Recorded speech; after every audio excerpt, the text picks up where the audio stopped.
Guys, গতকালকে আমি bike service করাতে গেছিলাম। যখন আমি বাইক সার্ভিস করাতে যাই তখন আমার বাইকের সাউন্ডটা অনেক সুন্দর ছিল।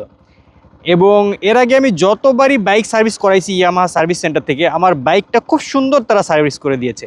কিন্তু গতকালকে এক অনভিজ্ঞ ছেলেকে দিয়ে আমার বাইকটা সার্ভিস করানো হয়, যার কারণে আমার বাইক আগের যে সুন্দর একটা সাউন্ড ছিল ইঞ্জিনের, সেটা এখন আর নেই। আমি এটা তাদেরকে কমপ্লেন করি, তারা আবারও আমাকে বলে যে বাইকটা নিয়ে আসেন। তাই আমি এখন যাচ্ছি বাইকটা নিয়ে তাদের সার্ভিস সেন্টারে। আমার কথা গাইজ, এত বড় একটা প্রতিষ্ঠান, তারা কেন এই ভুলটা করবে আর কেনই বা অনভিজ্ঞ লোক রাখবে? সো গাইজ, বিষয়টা আমার কাছে একদমই ভালো লাগেনি। সো আমি বাইকটা আবারও তাদের শোরুমে নিয়ে যাই এবং যিনি আমার বাইকের কাজ করে দিবে উনি একটা বাইকের ব্রেক প্যাড চেঞ্জ করে দিচ্ছিলেন। বেশি সময় লাগেনি, একটু সময় পরে উনি আমার বাইকটা নিয়ে এসে সার্ভিস করা স্টার্ট করে দেন এবং অভিজ্ঞ হাতে আমার বাইকের ইঞ্জিনের সাউন্ড অ্যাডজাস্ট করে দেন।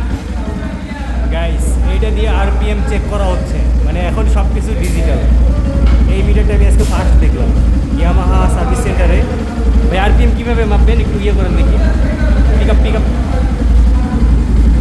680 প্লাস 680 তাহলে 612 80 80 160 1360 থাকতে হবে, 1300 উপরে। পিক আপ দিবেন, পিক আপ বেড়ে যাবে। ওকে আছে নাকি? হ্যাঁ, ওকে আছে। এখন 1360 অ্যাম্পিয়ারে আছে। তো গাড়ির সার্ভিসটা আজকে অনেক সুন্দর করে দিল এই ভাই, আমার অনেক ভালো লাগলো।